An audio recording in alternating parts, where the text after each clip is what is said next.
Hello everyone, आप सभी का स्वागत है लेट्स स्टार्ट द बेसिक में। तो चलिए करते हैं क्लास 4 की न्यू एनसीईआरटी बुक संतूर से चैप्टर 6 ब्रेल के क्वेश्चन आंसर्स। तो हमने इस चैप्टर की एक्सप्लेनेशन कर ली थी, अब हम इस चैप्टर के क्वेश्चन आंसर्स करेंगे। तो चलिए शुरू करते हैं। अब देखिए हमने सभी कर लिया है यूनिट 1। अब यूनिट 2 में बस हमें ब्रेल चैप्टर के क्वेश्चन आंसर्स करने हैं और फिर हमारा चैप्टर खत्म हो जाएगा। तो चलिए जल्दी से यूनिट 2 को फिनिश करते हैं।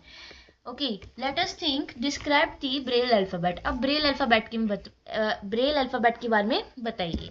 So the Braille alphabet is a system of raised dots that can be read by touch. अब जो ब्रेल अल्फाबेट जो सिस्टम है वो एक रेस डॉट्स का सिस्टम है, जहाँ पे जो भी उठी हुई जो भी डॉट्स होती है उन्हें आप टच करके रीड करते हैं, ठीक है। And each letter of English alphabet has a unique Braille symbol made up of a pattern of raised dot. अब देखिए इंग्लिश अल्फाबेट में 26 लेटर्स होते हैं। अब उन हर 26 लेटर्स का एक यूनिक सिंबल है, एक यूनिक ब्रेल सिंबल है, ठीक है, पैटर्न से बने हुए रेस डॉट की।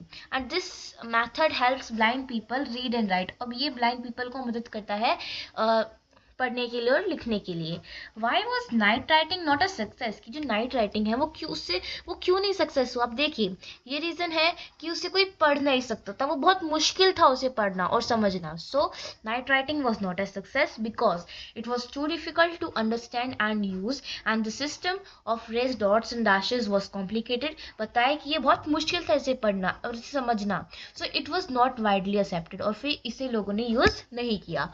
Y did Louis Braille do to make reading easier for the blind? कि उन्होंने क्या किया ताकि जो लोग देख नहीं सकते वो पढ़ सके। So Louis Braille simplified the system of night writing. अब उन्होंने इसी सिस्टम को मॉडिफाइड कर दिया, सिंप्लीफाइड कर दिया, किसे? नाइट राइटिंग को। And created the Braille alphabet, और फिर ब्रेल अल्फाबेट बनाया। His invention made it easier for blind people to read by using their sense of touch. और उन्होंने इस इन्वेंशन को इसलिए बनाया ताकि जो कि लोग देख नहीं सकते वो इसे पढ़े टच करके, ठीक है। You may have seen people with blindness walking with a white cane. अब आप यहाँ पे देख सकते हैं एक बच्चा है जो कि एक वाइट केन, जो कि वाइट स्टिक होती है, जो कि ब्लाइंड लोग चलते वक्त यूज करते हैं। Why is the cane always white colour? उसका वाइट कलर क्यों होता है? So the cane is white so that it can be easily seen by others, ताकि उसे और लोग देख सके। And it helps people identify that the person using it is blind, कि इससे पता चले कि जो पर्सन इसका यूज कर रहा है वो देख नहीं सकता या देख नहीं सकती। And they can offer help, और फिर वो उनकी मदद कर सकते हैं और भी केयरफुल अराउंड देम, और उनके सराउंडिंग में केयरफुल हो सकते हैं कि इन्हें कुछ चोट वगैरह कुछ हार्म ना हो। It is also a symbol of independence for visually impaired people. Imagine that the world becomes dark for a day. अब सोचिए कि पूरी दुनिया, पूरी धरती अब बिल्कुल अंधेरा हो जाए एक दिन के लिए और कोई भी लाइट ना हो। What difficulties might one face on such a day? कि क्या डिफिकल्टीज हो सकती है उन्हें। सो देखिए without light people would face many challenges. अब देखिए जो हम रोज़मर्रा के काम करते हैं, खाना पीना पढ़ना रीडिंग कुछ भी, वो करना हमारे लिए मुश्किल हो जाएगा। हमें एक दूसरे का चेहरा पहचानना मुश्किल हो जाएगा, और जो भी कुछ गड्ढा वगैरह होगा हम चलेंगे, ऑब्स्टैकल्स होंगे उनसे अवॉइड करना वो मुश्किल हो जाएगा। एंड स्टे सेफ, और सावधान रहना भी मुश्किल हो जाएगा। और यही सिचुएशन हमें ये सिखाती है कि जो लोग देख नहीं सकते हैं वो इस दुनिया में कैसे जीते हैं। इसलिए ब्रेल और वाइट केन जैसे टूल्स बनाए जाते हैं जो कि उनके लिए बहुत इंपॉर्टेंट होते हैं। So the without light people would face many challenges like not being able to see where they are going, difficulty in reading, cooking, working and doing daily activities. It would be hard to recognize people, avoid obstacles and stay safe. This situation help us understand how hard it is for blind people and why tools like braille and white canes are so important. Okay, next let us speak. अब यहाँ पे आपको एक activity दी है कि अपनी आंखें बंद करिए, कोई भी ऑब्जेक्ट उठाइए और फिर उस ऑब्जेक्ट को वापस रख दीजिए। अब एक क्वेश्चन दिया, उनका जवाब देना है। The object in my hand was round in shape. अब कुछ भी कर लीजिए। The object in my hand was shorter than my forefinger. The object in my hand was a marble. Now add more lines to describe the object. It feels smooth and cold to touch. It made a soft sound when I rolled it in my palm. Okay, Louis Braille lost his eyesight in an accident. अब Louis Braille ने अपनी जो भी आंखों की रोशनी है वो एक एक्सीडेंट में खो दी थी। सम टाइम अगो, कुछ समय पहले, a newspaper reported that a child lost one I while lightning fire crackers, कि अभी एक बच्चे ने अपनी जो भी आंखों की रोशनी है वो पटाखे जलाते वक्त फोड़ दी थी। List the precautions that should be taken to protect eyes from harm, कि कैसे हम अपनी आंखों को बचा सकते हैं।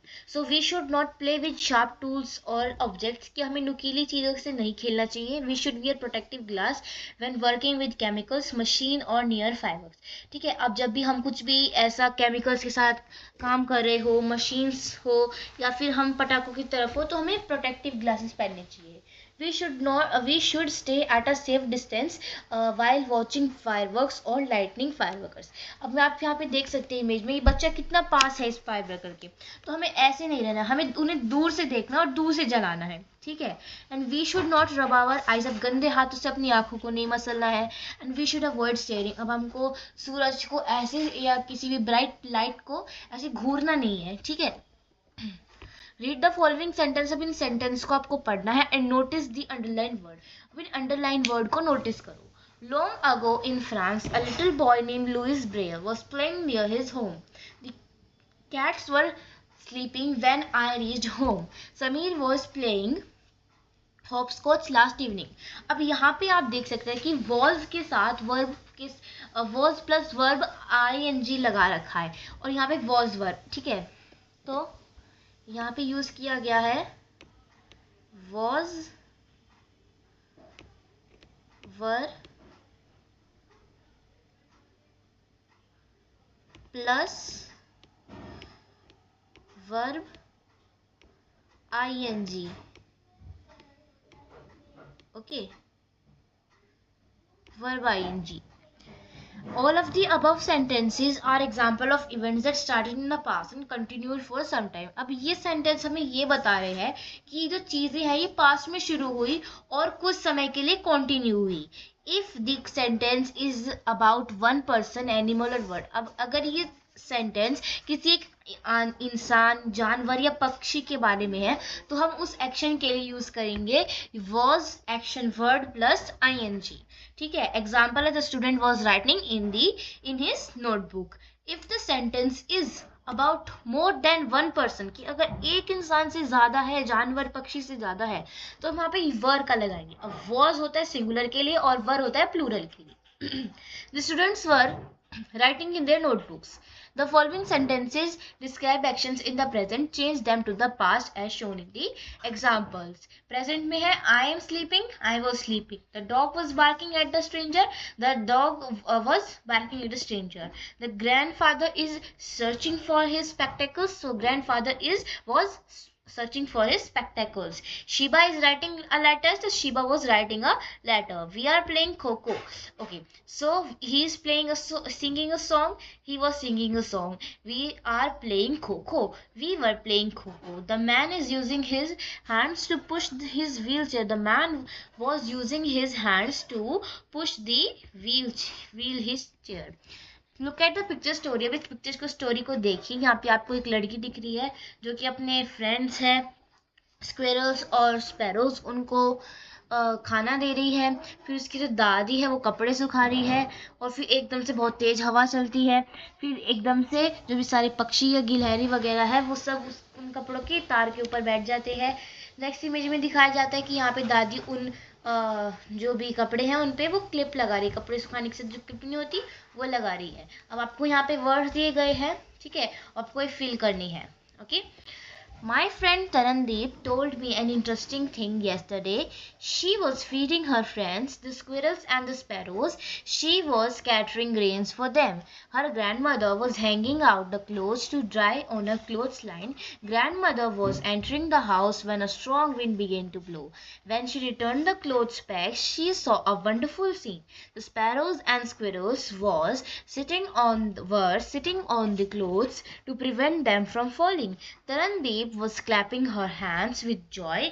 Grandmother puts the pegs on the clothes and Tarandeep set down a bowl of water for her friends. तो आई होप आपको ये पूरा चैप्टर पढ़ के समझ आया होगा अच्छे से। ऐसे ही और वीडियोस के लिए हमें सब्सक्राइब करिए। Thank you and keep watching.